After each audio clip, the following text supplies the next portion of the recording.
죽을 병 걸린 사람 옆에 붙어 있으면 뭐가 달라져? 치료는 의사가 하는 거지 내가 하니? 시어머니는 그렇게 말하며 제 앞에 사과 봉지를 던지듯 내려놨습니다. 그날은 암 수술을 받은 친정 엄마가 두 번째 항암 치료를 받는 날이었어요. 그런데 시어머니는 친구 10명이 온다며 과일을 깎고 떡과 전까지 준비하라고 했습니다. 더 기가 막힌 건 남편이었죠. 엄마 친구들 이미 온다잖아. 한두 시간만 해주고 병원 가. 그 말을 듣는 순간 저는 들고 있던 과일과 칼을 식탁에 내려놓았습니다. 어머니 말씀대로 할게요. 산 사람이 중요하다면서요. 그러니까 저도 이제 제 인생부터 챙길게요. 그날 제가 문을 닫고 나간 뒤 28년 동안 좋은 시어머니인 척 살아온 그 사람의 진짜 모습이 하나씩 드러나기 시작했습니다. 오늘의 사연 바로 시작하기 전에 구독과 좋아요 꾹 눌러주세요.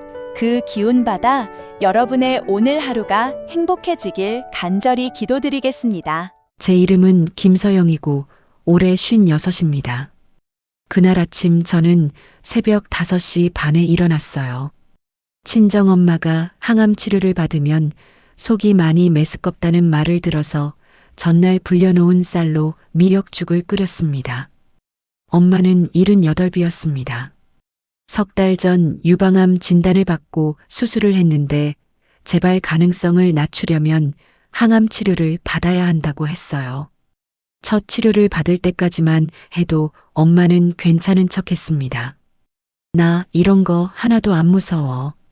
그런데 치료실 앞에서 제 손을 잡더니 아주 작은 목소리로 말하더군요. 서영아, 들어갈 때까지 손 좀 잡아줘. 평생 아프다는 말 한마디 안 하던 엄마였습니다. 그래서 두 번째 치료 날에는 무슨 일이 생겨도 제가 같이 가겠다고 약속했어요. 아침 8시쯤 죽통을 가방에 넣고 있는데 시어머니에게 전화가 왔습니다. 너 지금 어디 가려고? 엄마 병원 가요. 오늘 항암 치료 받는 날이라고 말씀드렸잖아요.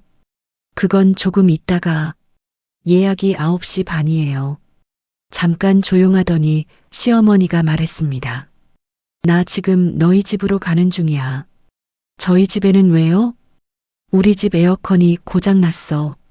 오늘 친구들 모이기로 했는데 너희 집에서 해야겠다. 저는 순간 말이 나오지 않았습니다. 어머니, 저 오늘 집에 없어요. 너 없어도 내가 있잖아. 아니, 그게 아니라 오늘은 안 된다고요. 사람 오기로 한 약속을 어떻게 취소하니? 10분도 지나지 않아 현관문이 열렸습니다. 시어머니 박정자 씨가 장바구니 2개를 들고 들어왔어요. 시어머니는 올해 80이었습니다. 나이가 들었지만 건강했고 무엇보다 사람 만나는 걸 좋아했습니다.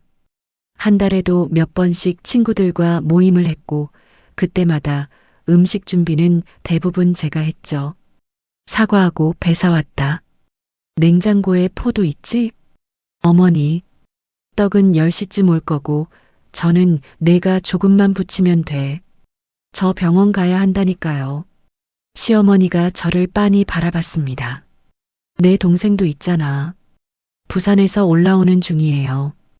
오후에나 도착해요. 그럼 그때 가면 되겠네. 저는 가방을 들었습니다. 저 지금 나가야 해요. 그러자 시어머니가 제 앞을 막았습니다. 친구 10명이 오는데 사람 하나 없이 나더러 뭘 하라고? 어머니 친구분들이잖아요. 시어머니 얼굴이 확 굳었습니다. 그래서 어머니가 준비하시면 되죠. 내가 여든 먹고 과일 깎고 전 부치라고? 저도 더는 말을 돌리지 않았습니다. 그러면 오늘 모임을 취소하세요. 그 말에 시어머니가 장바구니를 식탁에 거칠게 내려놓았습니다. 암이 오늘 갑자기 생겼어? 항암 한 번 받는다고 죽고 사는 것도 아니잖아. 저는 시어머니를 쳐다봤습니다. 그 말씀 너무하시잖아요. 뭐가?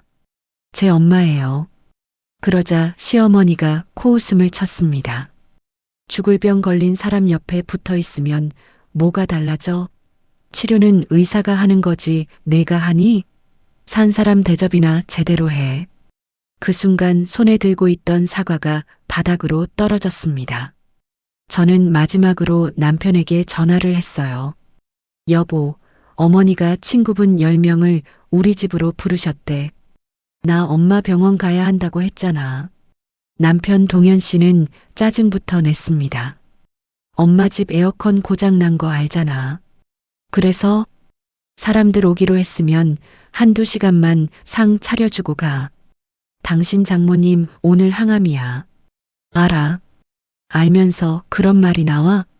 남편은 잠깐 침묵하더니 말했습니다. 처제도 있잖아. 처제는 부산에서 올라오고 있다고. 그럼 오전만 어떻게 해주고 가면 되잖아. 당신은 꼭 일을 크게 만들더라. 저는 전화기를 귀에서 떼었습니다. 내가 일을 크게 만들어? 엄마 친구들 다 온다고 했는데 당신이 그냥 가버리면 엄마가 얼마나 창피하겠어. 그 말을 듣고 저는 전화를 끊었습니다. 친정엄마가 항암 치료를 받는 것보다 자기 어머니가 친구들 앞에서 창피한 게 더 중요한 사람이 제 남편이었습니다. 시어머니는 제가 결국 포기했다고 생각했는지 도마와 과일 칼을 꺼냈습니다. 됐으면 사과부터 깎아. 배는 나중에 하고.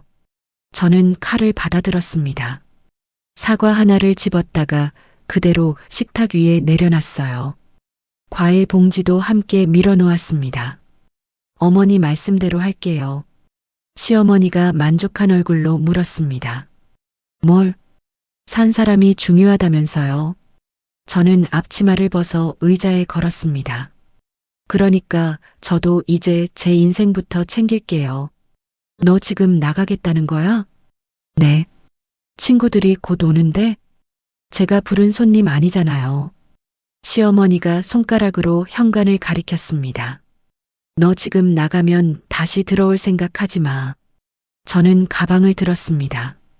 그 말씀 기억하겠습니다. 그리고 그대로 문을 열고 나왔습니다.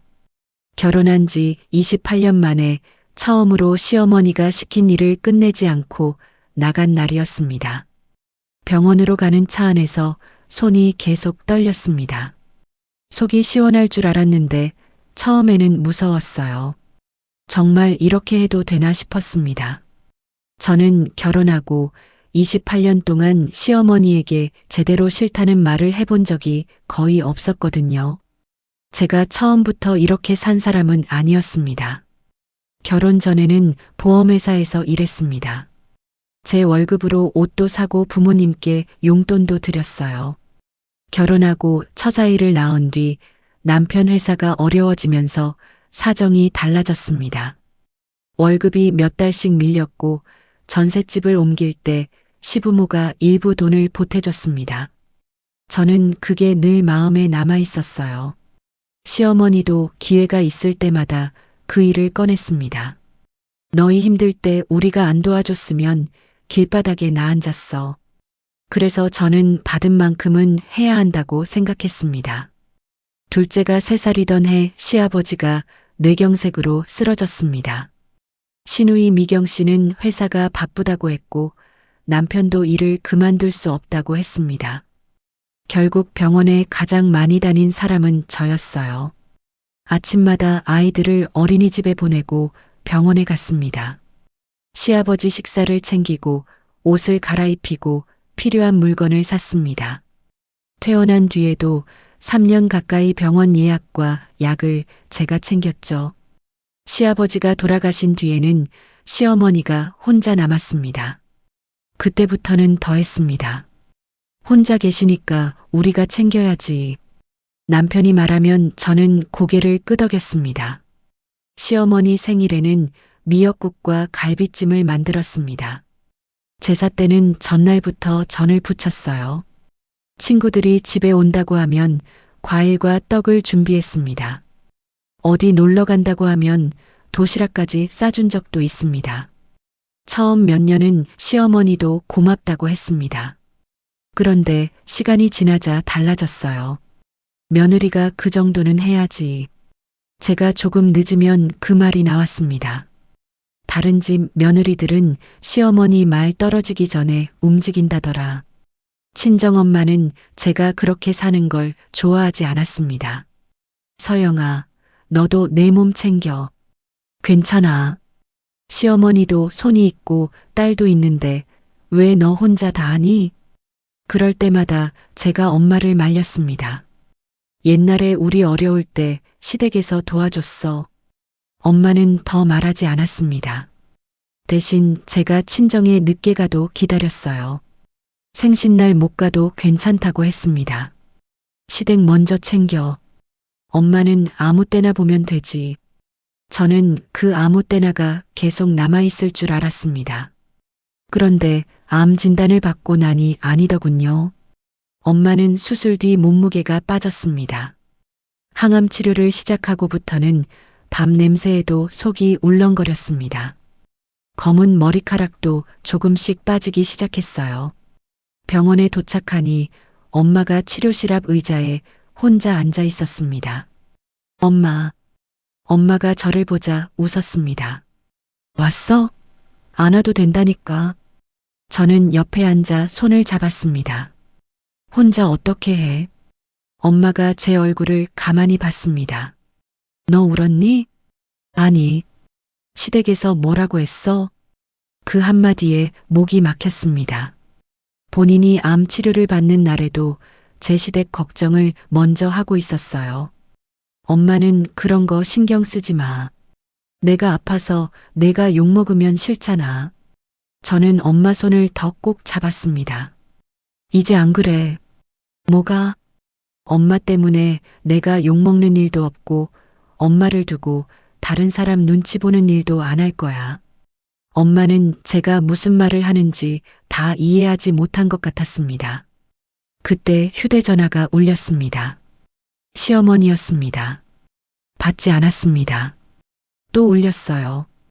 이번에는 남편이었습니다. 그것도 받지 않았습니다. 치료실에 엄마가 들어가고 나서 확인해 보니 부재중 전화가 10통 가까이 와 있었습니다. 시어머니 6통, 남편 3통, 시누이 미경 씨에게도 전화가 왔습니다. 잠시 후 문자가 도착했습니다. 언니, 아무리 친정엄마가 아파도 엄마 친구들 와 있는데 그렇게 가버리면 어떡해? 엄마 완전 망신당했어. 저는 그 문자를 한참 보고 있었습니다. 예전 같으면 미안하다고 했을 겁니다. 이번에는 답장을 보냈습니다. 다음에 내 엄마 손님 오시면 내가 와서 상 차려. 답장이 바로 왔어요. 나는 직장 다니잖아. 저는 딱 한 줄을 보냈습니다. 나도 내 인생 있어. 그리고 휴대전화를 껐습니다. 그날만큼은 누구보다 엄마가 먼저였습니다. 엄마는 치료를 받고 나오자마자 토했습니다. 저는 화장실 앞에서 엄마 등을 한참 두드렸습니다.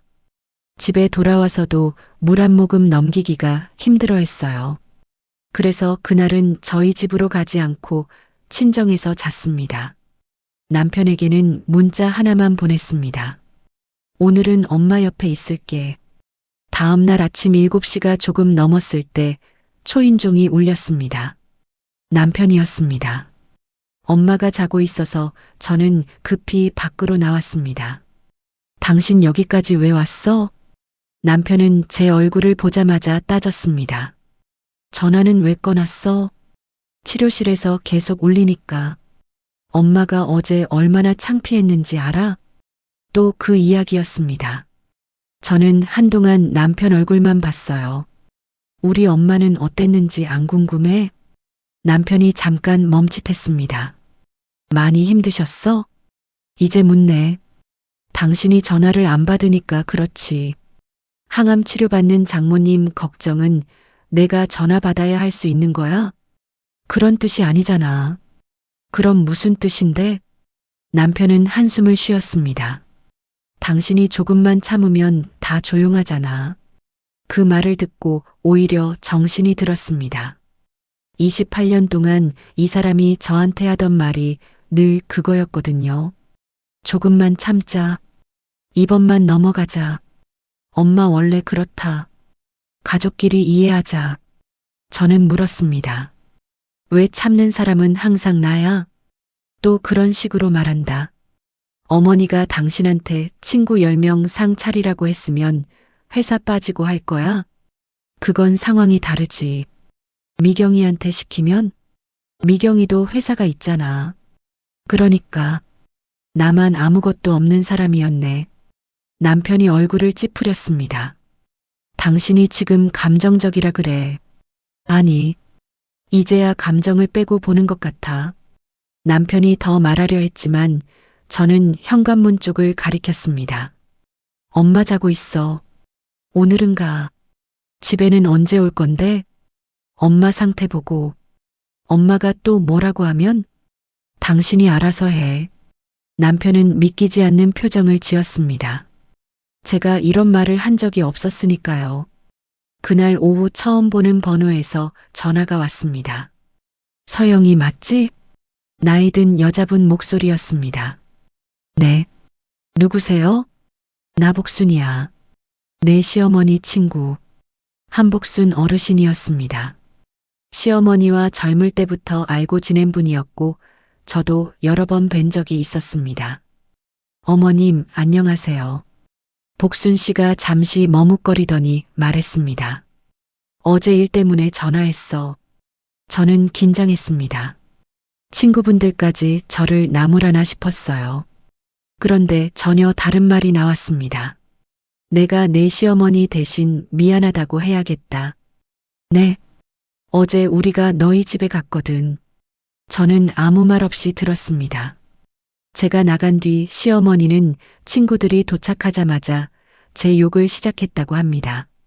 요즘 며느리들은 친정엄마 암 걸렸다고 시어머니 손님도 내팽개친다니까. 복순 씨가 물었답니다. 암이라고? 오늘 병원 가는 날이었어? 시어머니가 대답했습니다. 항암 치료인지 뭔지 한다더라. 죽을 사람 옆에 붙어 있어 봐야 뭐가 달라진다고 저 난리인지 모르겠어. 그 말을 듣자 복순 씨가 자리에서 일어났다고 했습니다. 복순 씨도 5년 전 대장암으로 항암 치료를 받은 적이 있었거든요. 정자야, 너 항암 치료 받아봤어? 내가 왜 받아? 안 받아봤으면 그런 말 함부로 하지 마. 시어머니가 당황해서 말했다고 합니다. 아니, 그렇다고 며느리가 손님을 다 버리고 가? 복순 씨가 받아쳤답니다.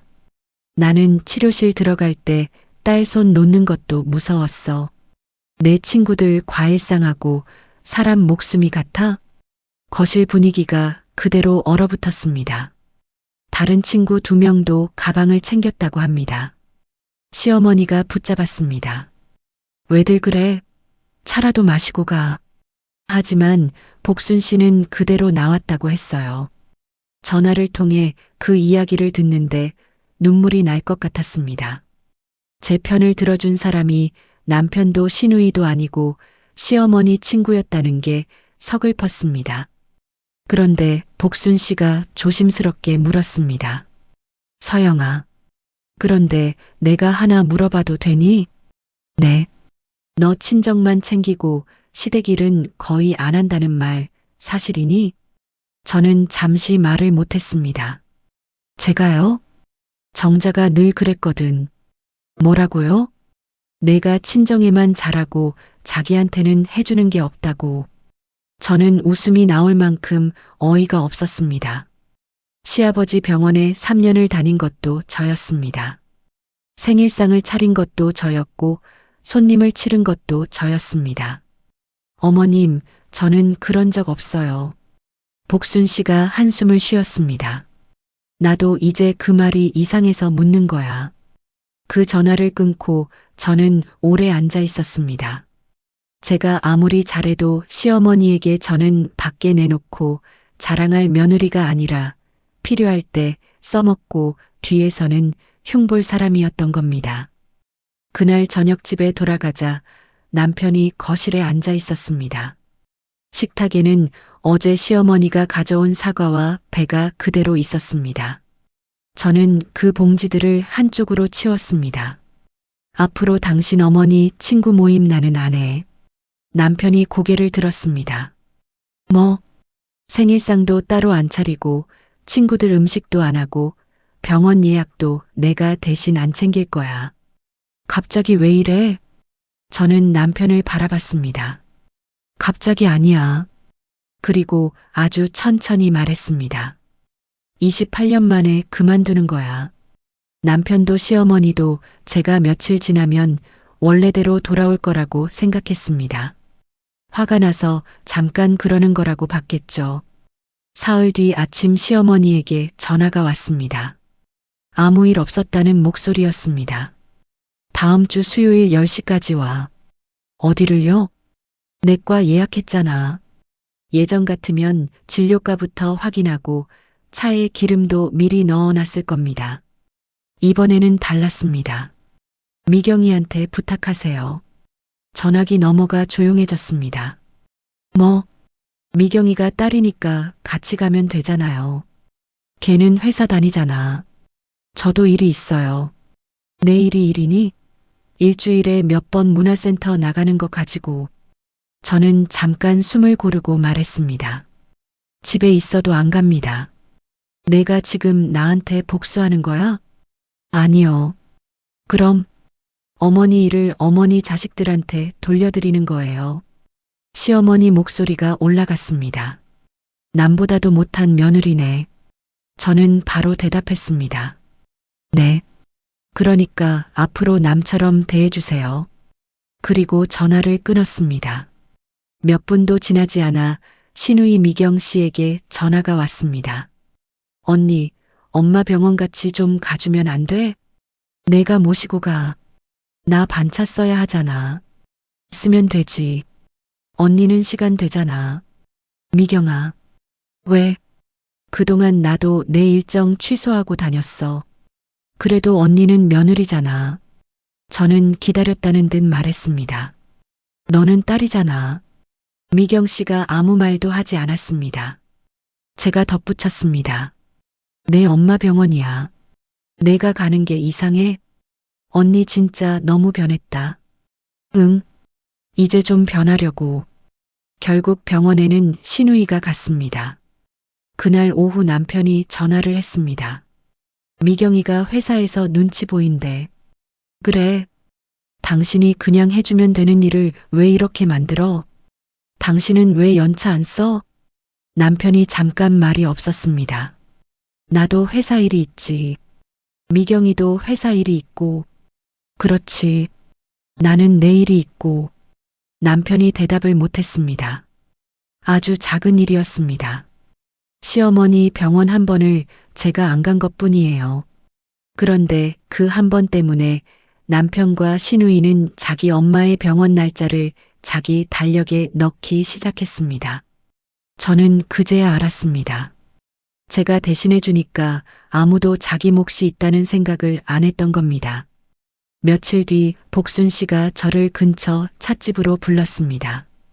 가보니 복순 씨 말고 친구 두 분이 더 있었습니다. 한 분이 저를 보자 제 손을 잡았어요. 서영아, 우리가 너한테 좀 미안하다. 왜 그러세요? 서로 눈치를 보다가 복순 씨가 말했습니다. 정자가 내 흉을 많이 봤거든. 저는 이미 한 번 들었지만 이번에는 가만히 기다렸습니다. 내가 친정만 챙긴다고 했어. 옆에 있던 분도 말을 보탰습니다.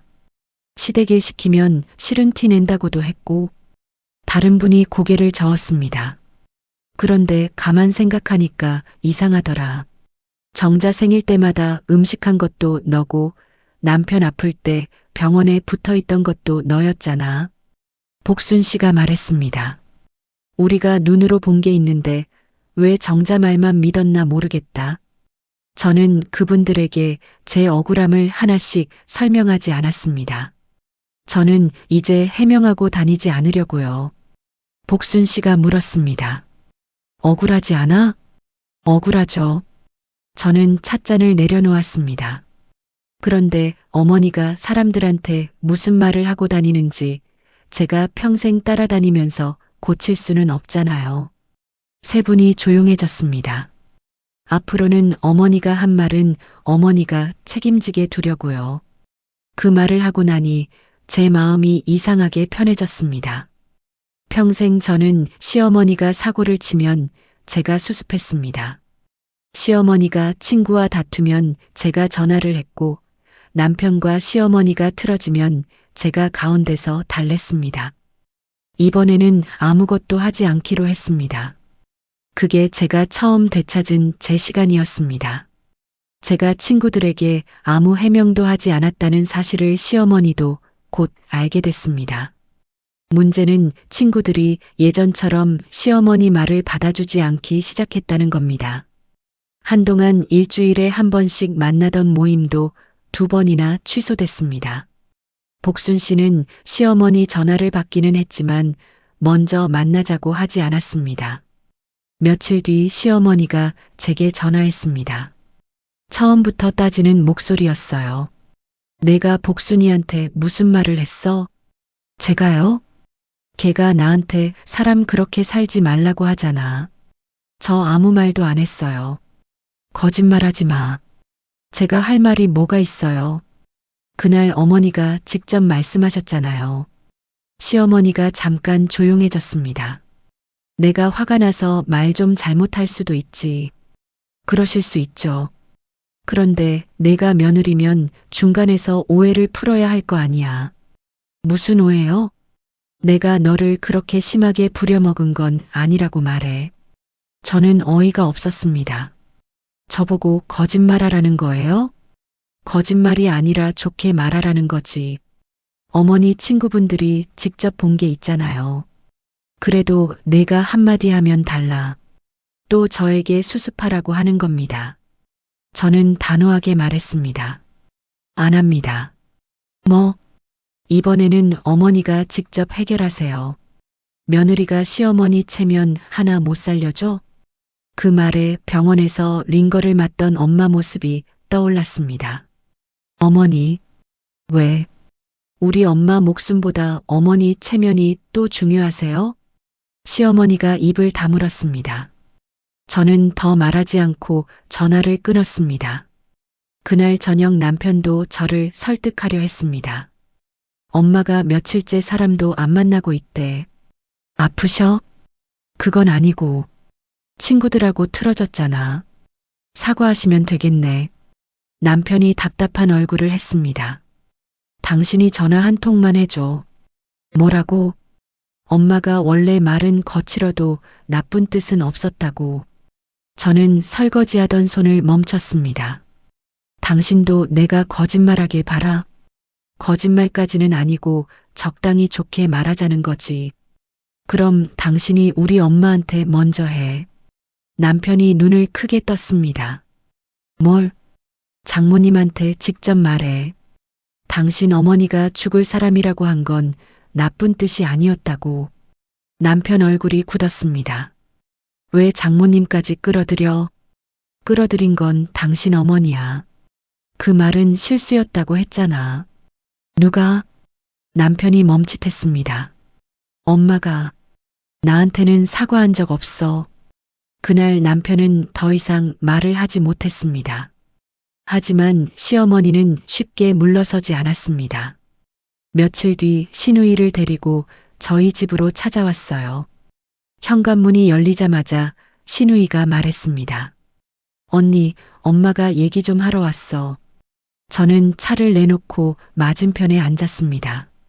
시어머니가 먼저 입을 열었습니다. 그래. 내가 그날 말이 좀 심했던 건 인정해. 저는 기다렸습니다. 역시 뒤에 말이 붙었습니다. 그렇다고 내가 잘한 건 아니야. 제가 뭘 잘못했는데요? 손님 10명 온다고 했는데 사람 앞에서 나를 버리고 갔잖아. 사람 앞에서요? 내가 친구들한테 얼마나 창피했겠어. 저는 헛웃음이 나왔습니다. 어머니는 아직도 친구들 생각만 하시네요. 시누이가 끼어들었습니다. 언니, 엄마가 여기까지 와서 저렇게 말하면 좀 받아줘. 미경아. 응. 내 엄마가 우리 엄마한테 죽을 사람이라고 했어. 그건 화가 나서 한 말이지. 화나면 남의 엄마한테 그런 말해도 돼? 신우이가 입을 다물었습니다.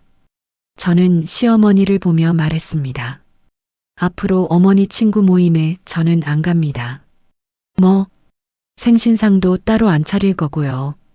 시어머니 표정이 굳었습니다. 명절이나 가족 행사는 남편하고 상의하겠지만 어머니 개인 모임이나 손님상은 제가 안 합니다.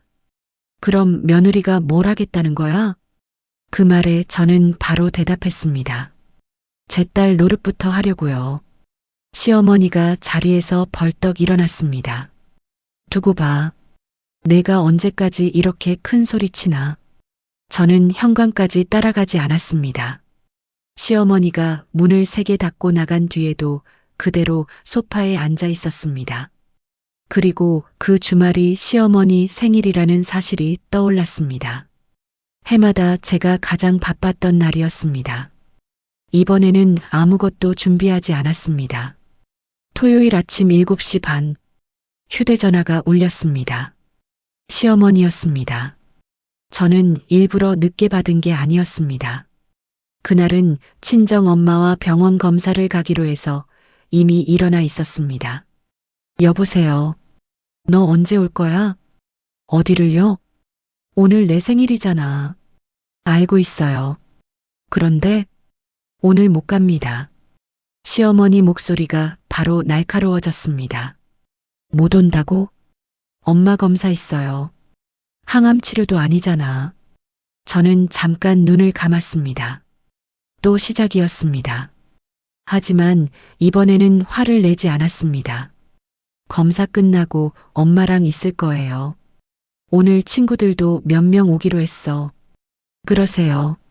음식은? 어머니가 준비하셔야죠. 시어머니가 믿을 수 없다는 듯 말했습니다. 내가 어떻게 내 생일상을 안 차려? 지난번에 말씀드렸잖아요.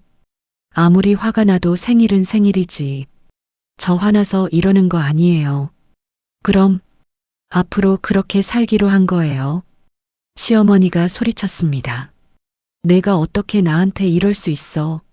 저는 차분하게 대답했습니다. 어머니가 친구분들께 자랑하던 착한 며느리는 이제 없어요. 그리고 전화를 끊었습니다. 그날 병원에서 검사를 마치고 엄마와 죽을 먹고 있는데 남편에게 사진이 한 장 왔습니다. 부엌이 난장판이었습니다. 잡채 재료가 식탁에 널려 있었고 전기 프라이팬 옆에는 부친 전이 쌓여 있었습니다. 잠시 뒤 전화가 왔습니다. 여보, 남편 목소리가 지쳐 있었습니다. 왜? 갈비찜 간이 왜 이렇게 안 맞지? 저는 잠깐 말이 없었습니다. 나한테 묻지 마. 엄마는 당신이 하던 맛이 아니라고 계속 뭐라고 하고 미경이는 전 부치다가 화나서 가버렸어. 왜 싸웠는데? 남편이 한숨을 쉬었습니다. 엄마가 계속 비교했어. 뭐라고? 서영이는 전을 더 얇게 부친다. 서영이는 잡채를 이렇게 안 한다. 서영이는 생일날 아침부터 왔다. 저는 웃지 않았습니다. 그저 물었습니다. 그래서 미경이가 결국 그러더라. 그렇게 언니가 좋으면 언니한테 잘하지 그랬냐고. 그 말을 듣는 순간 묘한 기분이 들었습니다. 제가 없어야 제가 하던 일이 보인다는 게 씁쓸했습니다. 남편이 조심스럽게 물었습니다. 오후에라도 잠깐 올 수 없어? 못 가.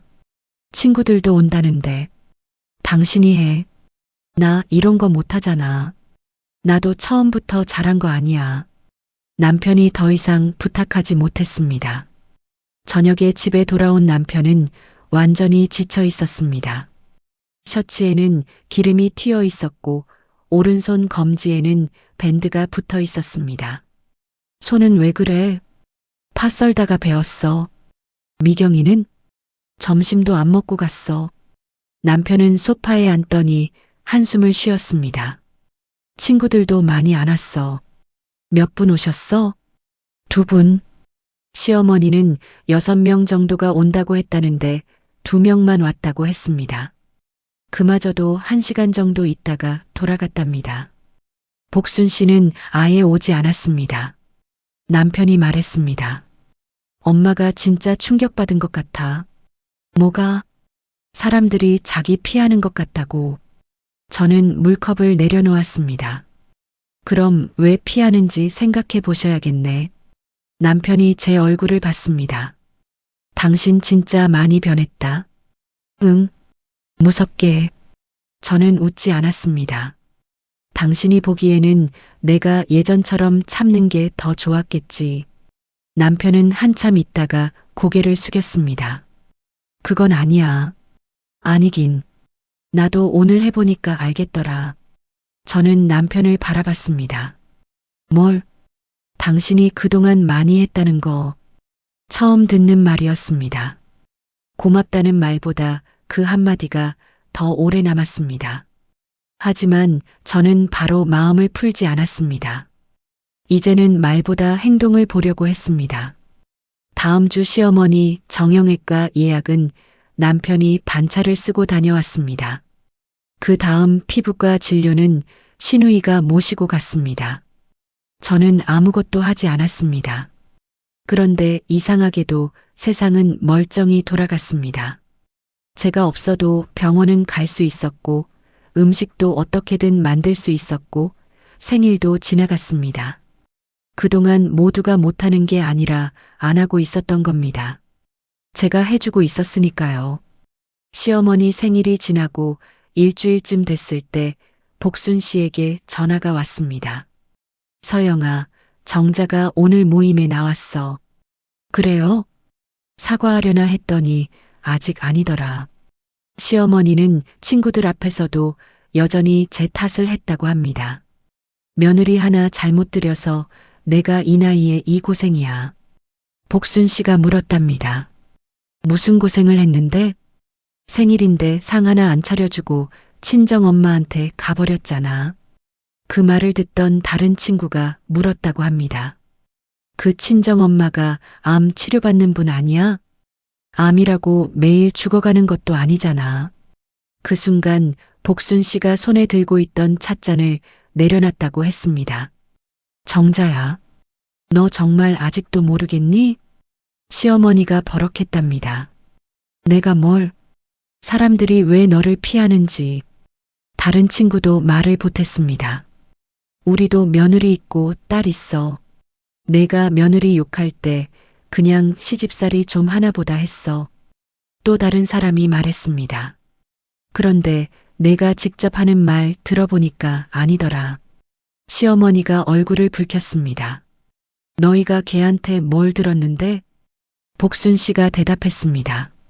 서영이는 내 욕 안 했어.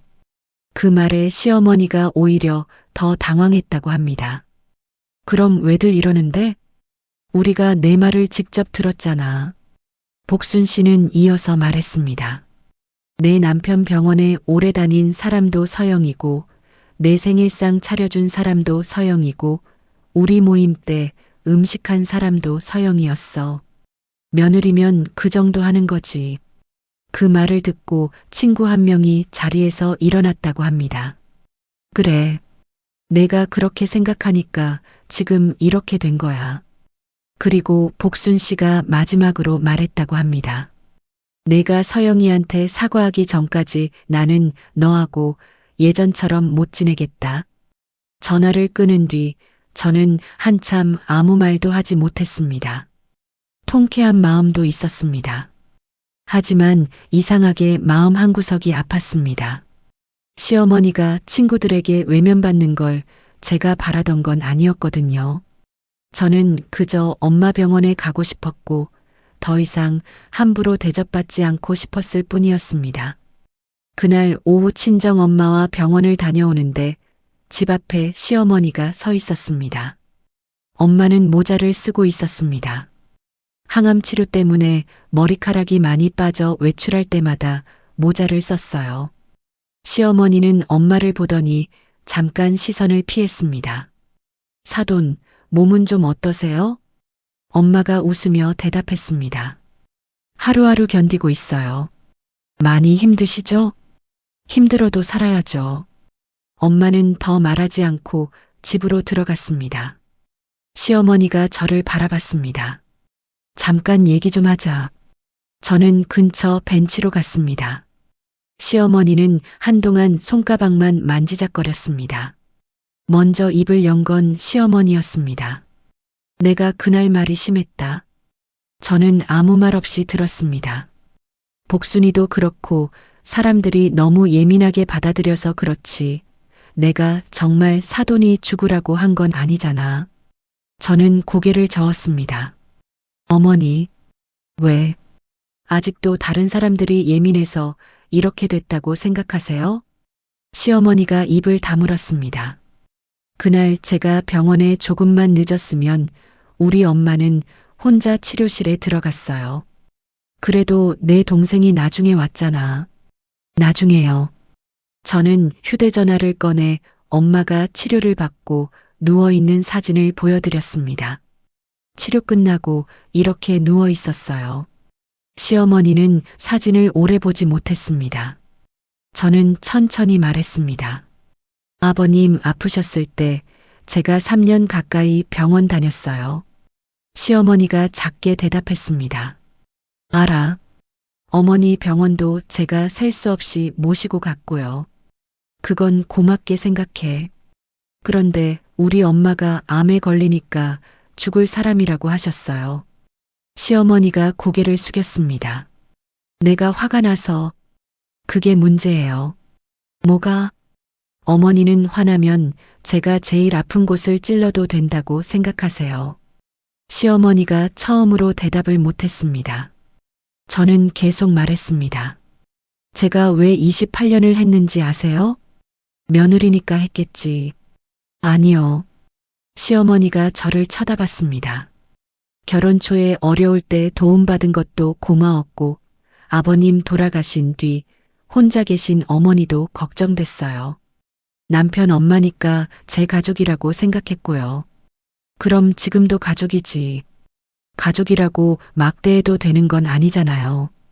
시어머니 입술이 움직였지만 말은 나오지 않았습니다. 고마움을 갚는 것하고 모욕까지 참는 건 다른 일이더라고요. 저는 벤치에서 일어났습니다. 앞으로 정말 아무도 없는데 어머니가 아프시면 연락하세요. 사람으로서 외면하지는 않을게요. 시어머니 표정이 조금 풀렸습니다. 하지만 저는 바로 덧붙였습니다. 그렇다고 예전으로 돌아가진 않습니다.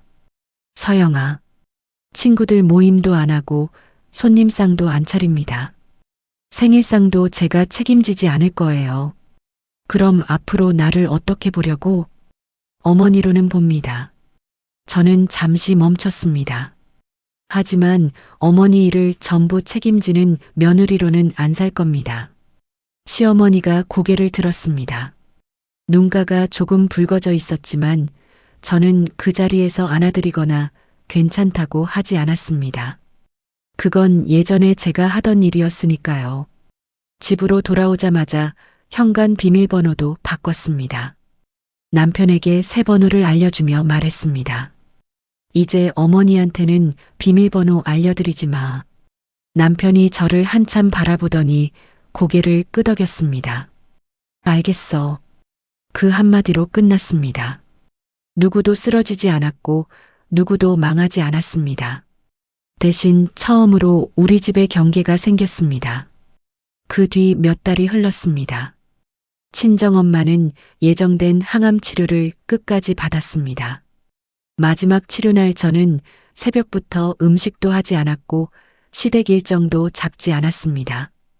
엄마가 먹고 싶다고 한 김밥 2줄과 작은 요구르트만 사서 병원으로 갔어요. 치료실에서 나온 엄마는 많이 지쳐 있었습니다. 그래도 출입문 앞에 서더니 하늘을 한참 바라봤습니다. 끝났다. 응. 진짜 끝난 거지? 응. 오늘이 마지막이야. 엄마가 제 손을 잡았습니다. 너도 고생했다. 엄마가 고생했지. 너도 했어. 그날 우리는 택시를 바로 타지 않았습니다. 병원 근처 작은 국수집으로 갔습니다. 엄마는 잔치국수를 반 그릇도 먹지 못했지만 자꾸 웃었어요. 서영아. 응? 우리 둘이 이렇게 밖에서 밥 먹은 게 얼마만이니? 저는 생각해봤지만 기억이 잘 나지 않았습니다.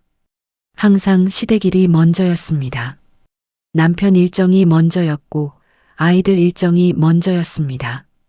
친정엄마는 늘 기다리는 사람이었습니다.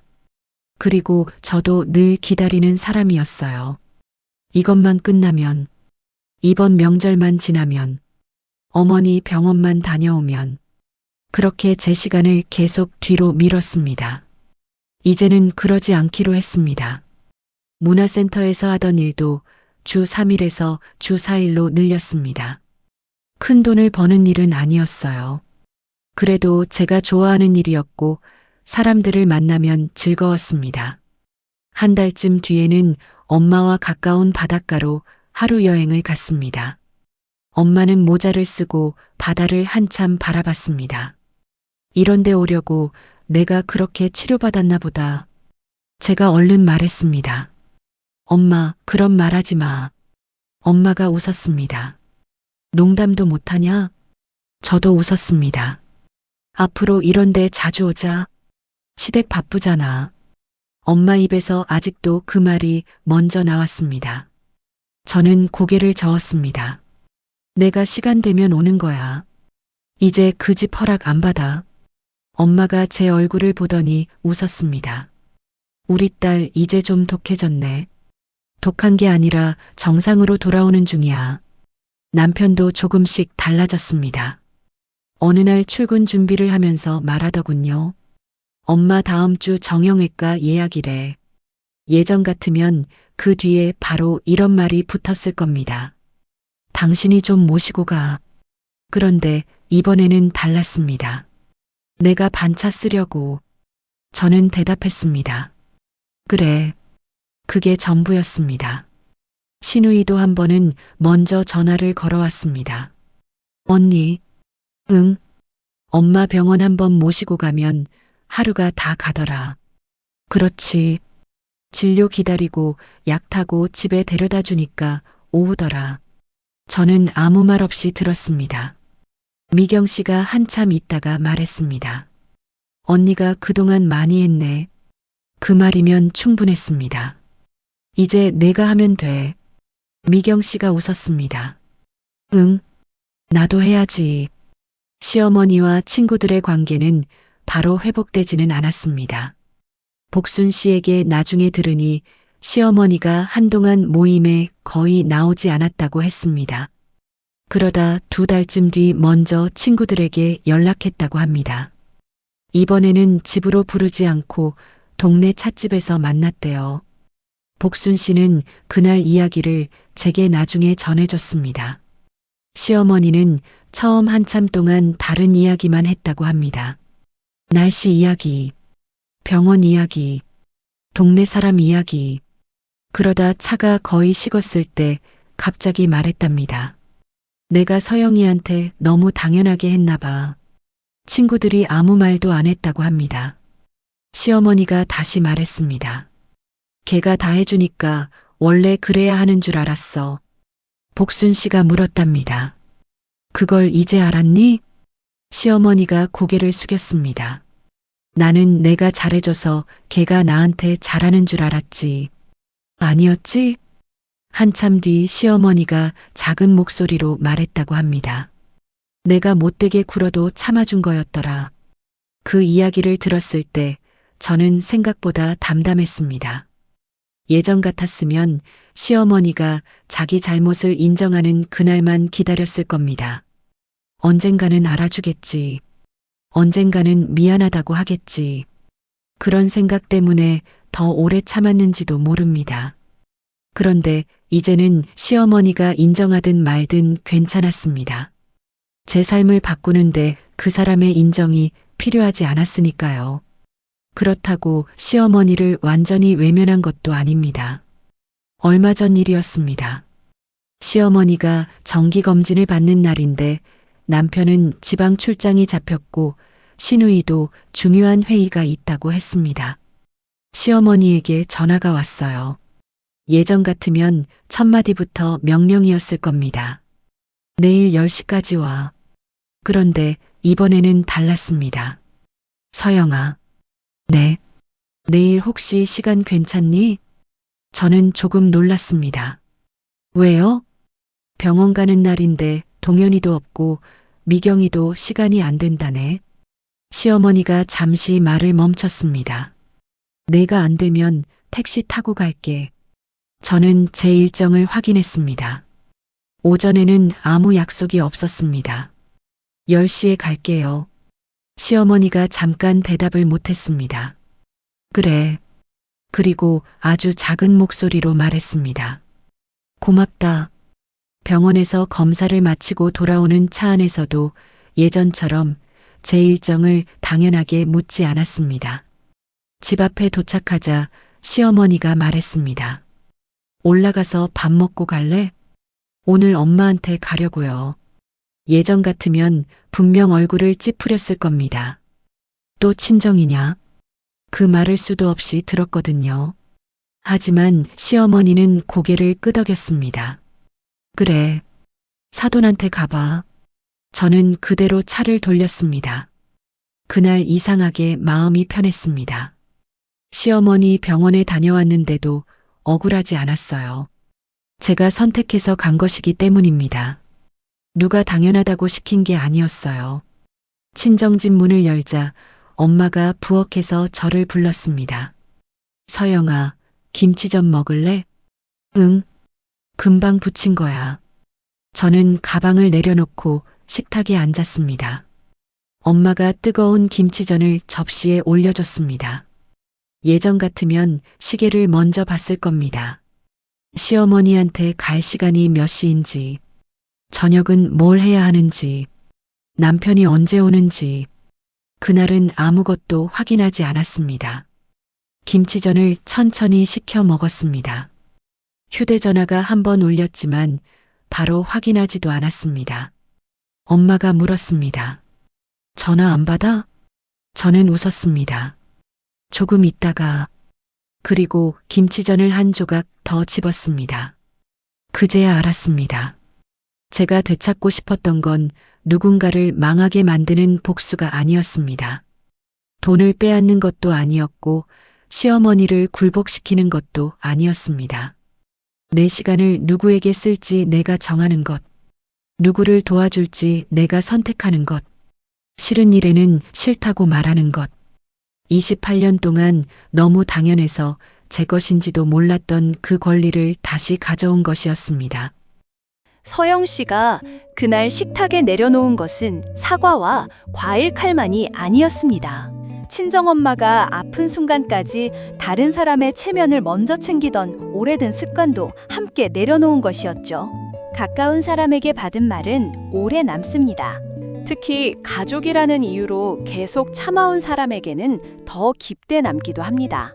혼자 참고 버틴다고 모든 관계가 좋아지는 것은 아닙니다. 힘들다고 말하고 더는 못하겠다고 선을 긋는 것부터 관계가 달라질 때도 있습니다. 저 역시 10년 동안 사회복지 현장에서 어르신들을 만나며 가족에게 차마 말하지 못했던 서운함과 오래 묵힌 속마음을 가까이에서 많이 들었습니다. 오늘 이야기처럼 마음에 남아있는 사연이 있다면 댓글로 편하게 나눠주셔도 좋습니다. 구독과 좋아요도 다음 이야기를 준비하는데 큰 힘이 됩니다. 이야기를 끝까지 들어주신 분이 계시다면 잘 들었다고 댓글 하나만 남겨주세요. 함께 해주셔서 감사합니다.